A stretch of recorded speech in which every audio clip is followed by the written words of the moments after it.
오늘 출애굽기 14장 10절로부터 31절까지의 말씀을 읽겠습니다. 요즘 바다 건너 우리 고국 대한민국에서 오는 그런 여러가지 뉴스들을 듣다가 보면 마음이 답답해지곤 합니다. 아마 저뿐만이 아니라 여러분들 모두도 그러실 것입니다. 북한에서 거듭되는 미사일 발사와 함께 한반도를 둘러싸고 전쟁의 위험과 위기가 점점 더 높아지고 있는 것을 알 수 있습니다. 우리 대한민국의 사드를 배치하면서 중국이 경제적인 보복을 시작했고, 그리고 뉴스를 듣다 보니까 중국 안에 있는 여러 그런 우리나라의 마트들이 문을 닫게 되어졌고, 그 피해액을 이렇게 산정하는데 보니까 22조가 될 것 같다고 얘기를 합니다. 22조. 엄청난 피해죠. 그런가 하면 시대들의 폭력이 좀 더 잔인해지는 것을 볼 수 있습니다. 학교 안에서, 학교 밖에서 폭력이 무감각하게 그냥 행하여지고, 또 그걸 옆에서 동영상으로 찍고 올리고, 그러면서 어른들이 아주 다음 세대를 걱정하게 하는 그러한 뉴스도 있습니다. 그런가 하면 최근에는 축구 국가 대표팀이 좋은 성적을 거두지 못해서 2018년도 러시아의 월드컵 축구대회에 그 모든 나가는 일들이 이게 잘 될 수 있겠는가, 선수를 교체해야 되는가, 감독을 교체해야 되는가, 그래가지고 요즘은 무척 더 시끄럽게 떠들고 있는 것을 봅니다. 또 정치는 어떻습니까? 이런 얘기를 하자면 끝이 없습니다. 그리고 이러한 모든 이야기들의 공통점을 한 문장으로 압축하라고 한다면 그것은 위기라고 하는 것입니다. 위기에 대해서 어떻게 해결했으면 좋겠냐고 말들은 굉장히 많이 있지만 정작 해결되는 것은 아무것도 없습니다. 아무것도 없습니다. 어디 나라뿐이겠습니까? 개인도 마찬가지입니다.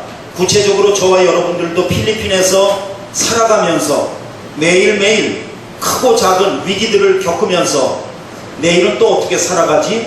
1년 뒤에는 우리 가정이, 내가 경영하고 있는 이 사업이, 우리 교회가 어떻게 될 것인가, 이런 것들 때문에 우리 마음속에 위기를 갖다가 우리도 경험하고 있습니다. 희망이 있겠습니까? 그리고 성경은 이러한 위기들을 만났을 때에 어떻게 이기라고 말씀하고 있는지, 또 어떻게 대처하라고 말씀하고 있는지, 그러한 말씀을 듣는 가운데 저와 여러분들이 위기에서 희망이 되어지는 이한 시간이 되시기를 주님의 이름으로 축원합니다. 오늘 우리가 읽은 본문은 이스라엘 백성이 위기를 만났을 때 하나님께서 그 백성을 구원해 주신 이야기를 우리에게 전하고 있습니다. 이스라엘 백성들이 유월절과 함께 애굽에서 탈출했습니다. 그리고 모세가 앞장을 섰습니다.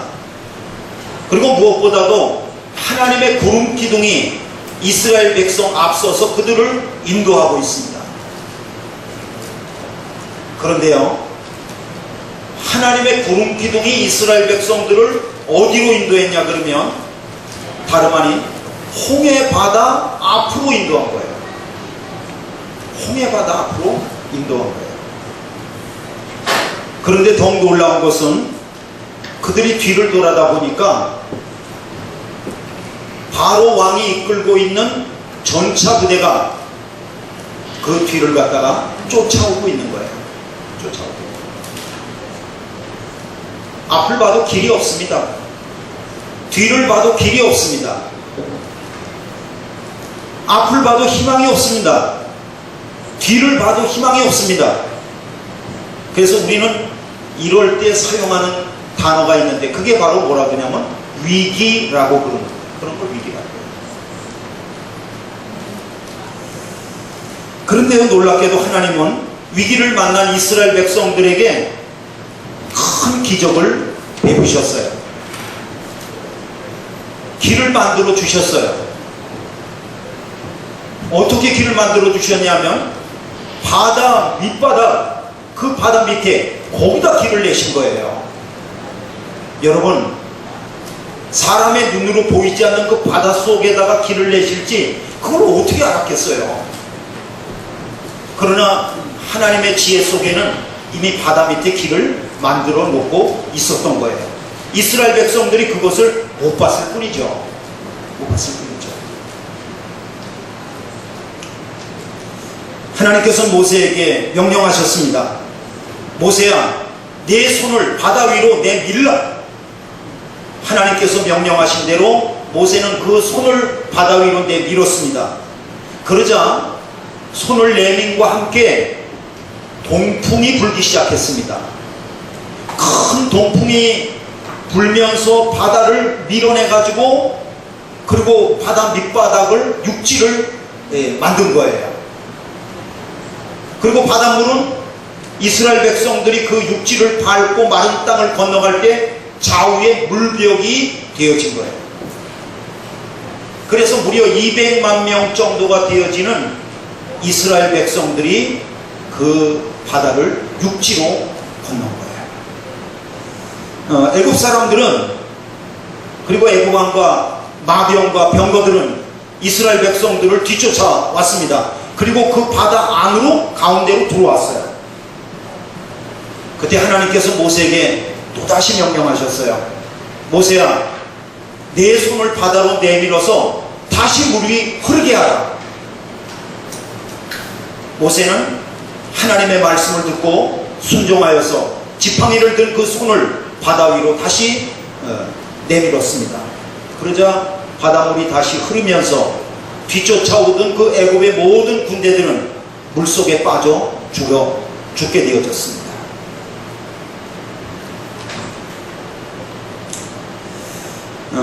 그래서 홍해바다에서 구원을 받은 이스라엘 백성들은 그 높으신 하나님을 찬양했는데, 오늘 14장 끝까지 읽었지만 15장에는 전체가 다 이스라엘 백성들이 하나님을 찬양한 그 노래로 이어지고 있는 것을 볼 수 있습니다.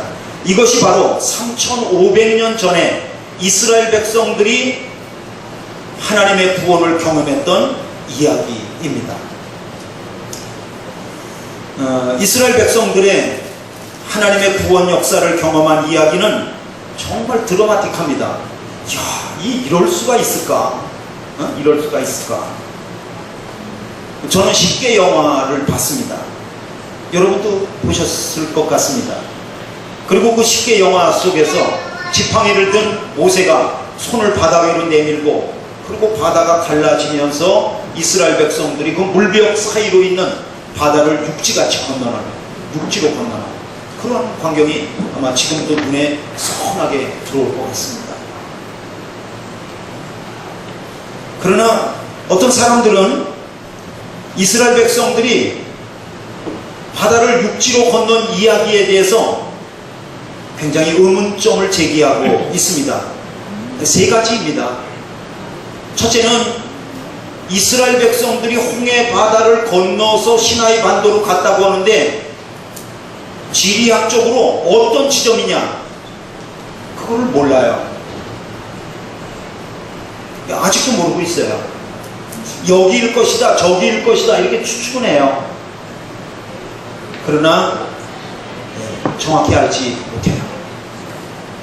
왜냐하면 옛날에 쓰던 지명이 다 없어졌기 때문에. 없어졌어요. 그리고 두 번째는 하나님께서 큰 바람을 일으키셔서 바다를 갈랐다고 하는데, 이게 과학적으로 가능한 얘기인가? 지금도 이런 일은 일어나고 있는가? 뭐 이런 것들 때문에 이 본문에 대해서 의구심을 갖고 있습니다. 그리고 또 한 가지는 이스라엘 백성들이 그 200만 명씩이나 되는 그 어마어마한 인구가 그 밤사이에 홍해 바다를 건넜다고 하는데, 이게 정말로 있었던 역사적인 사실인가? 아니면은 꾸며낸 이야기인가? 이스라엘 백성들에게 그들을 특별한 백성으로 만들고 그들에게 용기를 주기 위해서 꾸며낸 이야기인가? 그러니까 역사 위조 뭐 이런 거 있죠. 그런 건가? 이런 의문들이 있습니다. 그러나 가만히 생각해 보면 그러한 의문들은 그렇게 중요한 것이 아닙니다. 왜냐하면 하나님께서 하신다면 못하실 일이 뭐가 있겠습니까? 아멘이요? 아멘. 그러면 바꿔서 이렇게 한번 해보죠. 사람이 이해할 수 있고 그런 수준 속에서 하나님께서 행하신 일은 그건 하나님께서 하셨어. 그럴 수 있겠지. 이렇게 긍정하고, 우리 사람이 이해할 수 있는 범위를 넘어가서 하나님이 일하셨으면 그럴 리가 없어. 하나님이 우리의 지식과 우리의 이해 수준을 넘지 못하시는, 우리의 지식과 우리의 이해 수준 안에 갇혀 계신 그런 하나님이신가? 그럼 그게 무슨 하나님이세요? 여러분, 하나님은 우리의 지식보다도 우리의 이해보다도 훨씬 뛰어넘는 전능하신 하나님이신 것을 믿으시길 바랍니다. 아멘을 좀 안 하시는 분들은 과학적인 그런 어떤 그런 것들을 좀 믿으시는 것 같네요. 아니면 아멘할 기회를 놓쳤든지. 하나님은 우리의 지식과 이해 수준을 훨씬 넘으시는 전능하신 하나님이신 것을 믿으시길 바랍니다. 아멘 하실 때 전능하신 하나님의 능력이 내 영에 임하실 것을 믿으시길 바랍니다. 그렇습니다. 사람의 이해와 지식의 수준을 뛰어넘게 하나님이 일하실 때 우리는 그런 것을 일컬어서 기적이라고 말하죠. 그리고 무엇보다 더 중요한 것은 그러한 기적은 오늘도 일어나고 있습니다. 그리고 하나님께서 홍해를 가르신 사건은 홍해 바다에서만 일어난 사건이 아니라 3500년이 지난 저와 여러분의 인생 속에서 오늘도 홍해가 갈라지고 있는 것을 믿으시길 바랍니다. 받아들이시길 바랍니다.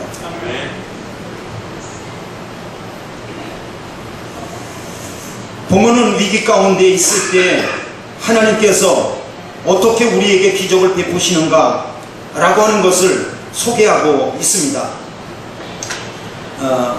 우리가 본문을 많이 읽었는데 그 중에서도 특별히 13절에는 하나님께서 우리의 삶 가운데 기적을 행하시려고 하실 때 우리가 어떤 태도를 가지고 있을 때 그 기적이 내 기적이 될 수 있는가 라고 하는 것을 13절 안에서 세 가지로 우리에게 말씀하고 있습니다.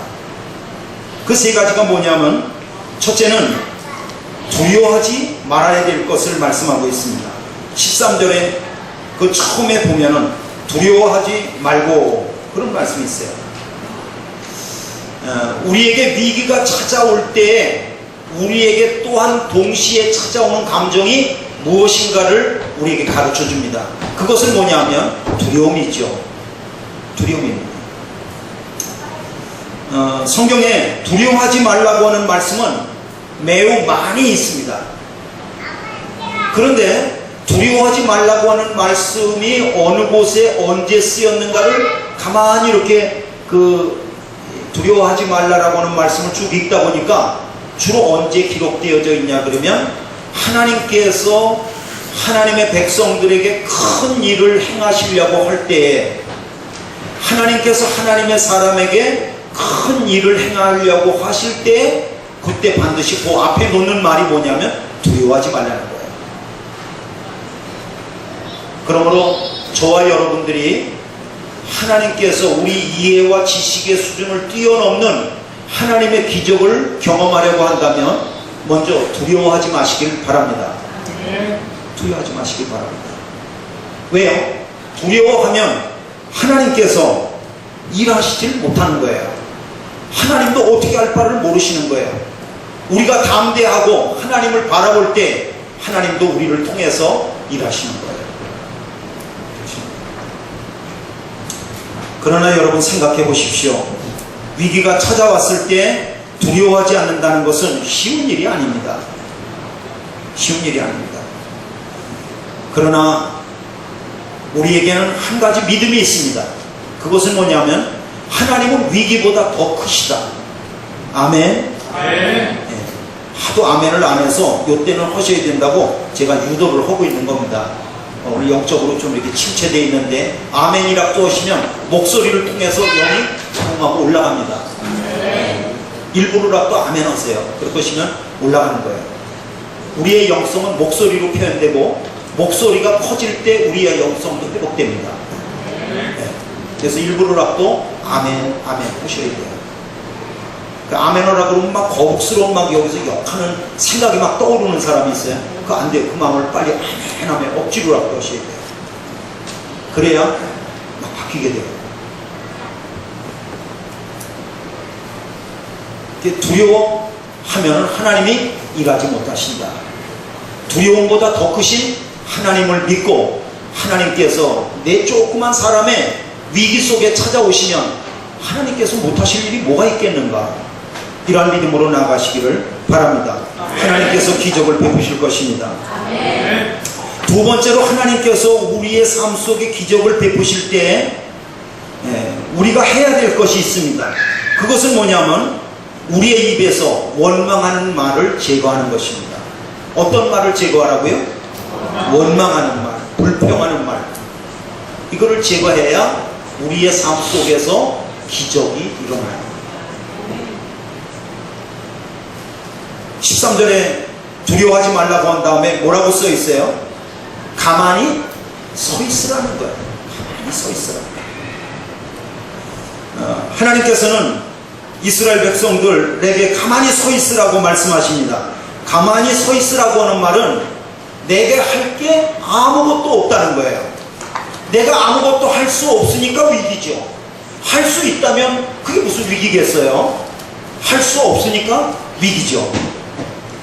우리는 위기가 닥치면 불안해가지고 뭘 자꾸 하려고 그래요. 이것도 해보고 저것도 해보고 이 사람도 만나보고 저 사람도 만나보고 여기도 전화하고 저기도 전화하고 그리고 원망하고 불평하고 그럴 때가 많습니다. 그러나 성경은 가만히 서 있으라는 거예요. 가만히 서 있으라. 괜히 어설프게 설치지 말고 가만히 있으라는 거예요. 위기는 내가 해결할 수 있는 게 아니라는 거예요. 그러면 내가 가만히 있으면 하나님이 행하신다는 거예요. 내가 설치면 내가 설칠 뿐입니다. 그러나 내가 설치지 않고 가만히 있으면 하나님이 행하실 것을 믿으시길 바랍니다. 하나님이 행하십니다. 그런데 하나님께서 이스라엘 백성들에게 13절에 가만히 서 있으라고 하시는 말씀 바로 앞에 어떤 내용이 있는가 봤더니 이스라엘 백성들이 모세를 원망한 말이 그 앞에 있는 것을 볼 수 있어요. 11절과 12절에 나와 있는데 여러분 11절과 12절을 같은 목소리로 읽어보겠습니다. 그들이 시작. 그들이 또 모세에게 이르되 애굽에 매장지가 없어서 당신이 우리를 이끌어내어 이 광야에서 죽게 하느냐? 어찌하여 당신이 우리를 애굽에서 이끌어내어 우리에게 이같이 하느냐? 우리가 애굽에서 당신에게 이른 말이 이것이 아니냐? 이르기를 우리를 내버려 두라. 섬길 것이라 하지 아니하더냐? 애굽 사람을 섬기는 것이 광야에서 죽는 것보다 낫겠노라. 그러니까 하나님께서 이스라엘 백성들에게 가만히 서 있으라고 하시는 말씀은 정말로 너가 할 수 있는 일이 아무것도 없으니 가만히 있으라는 말씀도 되지만 원망과 불평을 멈추고 가만히 있으라는 거예요. 원망과 불평을 멈추고 가만히 있어라. 여러분, 이스라엘 백성들에게 원망과 불평이 틀린 말일까요? 맞는 말일까요? 여기서 죽느니 차라리 애굽에서 노예로 살아가는 게 낫겠다. 어떻게 그 말이 맞는 말이에요? 틀린 말이에요? 헷갈리시는 것 같네요.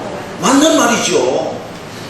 여러분, 제가 뭐 짧게 살았지만 사람들이 하는 말 중에 틀린 말이 없더라고요. 다 맞는 말이에요. 어느 측면에서 말하느냐에 달릴 뿐이지 다 맞는 거. 이렇게 말하면 그것도 말 돼요. 저렇게 말하면 그것도 말고요. 여러분, 그 광야에서 죽는 것보다는 애굽에 돌아가서 차라리 사는 게 낫죠. 이스라엘 백성들이 하는 말이 맞는 거죠. 원망과 불평이 맞는 말이죠. 그러나 이스라엘 백성들이 보지 못한 것이 있어요. 그것은 뭐냐면 바다 밑에 하나님께서 길을 만드시고 그들을 바다 길로다가 육지처럼 건너게 하시는 하나님의 계획을 보지 못한 거예요. 그걸 보지 못했기 때문에 원망하고 불평하는 거예요. 그런데 그런 원망과 불평하는 이스라엘 백성들에게 하나님께서는 가만히 있으라는 거예요. 원망과 불평을 멈추고 가만히 있으라. 그러면 하나님께서 기적을 베푸신다고 말씀하고 있습니다. 그러므로 우리는 위기를 만났을 때 여기 전화하고 저기 전화하고 이 사람에게 말하고 저 사람에게 말하고 원망하고 불평하고 그렇게 행하기보다 모든 것들을 내려놓고 가만히 서서 있기를 주님의 이름으로 축원합니다. 그리고 세 번째로다가 하나님의 기적을 경험하려고 할 때 하나님이 구원하실 것을 바라보아야 합니다. 그리고 13절에 이어서 이렇게 나옵니다. 여호와께서 오늘 너희를 위하여 행하시는 구원을 어떻게 하라? 구원을 13절 맨 마지막에 여호와께서 행하시는 구원을 보라. 보라는 거예요. 전능하신 하나님을 기대하라고 하시는 말씀입니다. 넘실거리는 파도 바다를 보지 말라는 거예요. 뽀얗게 먼지를 일으키면서 뒤쫓아오고 있는 애국 군대를 바라보지 말라고 하시는 거예요. 그럼 뭘 바라보라고 그러시냐면 하나님께서 기적을 베푸실 텐데 기적을 베푸실 하나님, 그 구원의 하나님을 믿음의 눈으로 바라보라는 거예요. 그래야 우리의 삶 속에서 하나님께서 기적을 베푸시는 것이 이루어진다고 말씀해 주고 있습니다. 여전히 우리의 위기는 없어지지 않았습니다. 하지만 위기를 바라보지 마시길 바랍니다. 우리에게 기적을 베푸실 전능하신 하나님을 바라보시기를 바랍니다.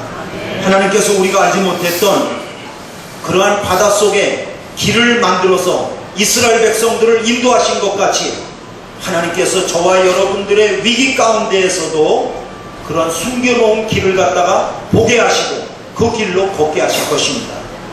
모쪼록 오늘 말씀이 능력이 되어서 여러분 삶 속에 크고 작은 위기들이 있다 할지라도 오늘 이 3500년 전에 일어났던 그러한 하나님께서 이스라엘 백성들을 홍해바다를 가르시고 바다를 육지같이 마른 땅으로 건너게 하신 사건이 저와 여러분 삶 속에서 동일하게 일어나시는 그러한 역사가 있으시기를 주님의 이름으로 축원합니다. 기도하겠습니다. 하나님 아버지, 오늘 이스라엘 백성들이 경험했던 기적을 우리의 삶 속에서도 동일하게 경험하기를 소망합니다. 말씀을 붙잡게 싸우니 그 말씀이 우리를 지배하시며 능력이 되게 하여 주시옵소서. 예수님의 이름으로 기도하였습니다. 아멘.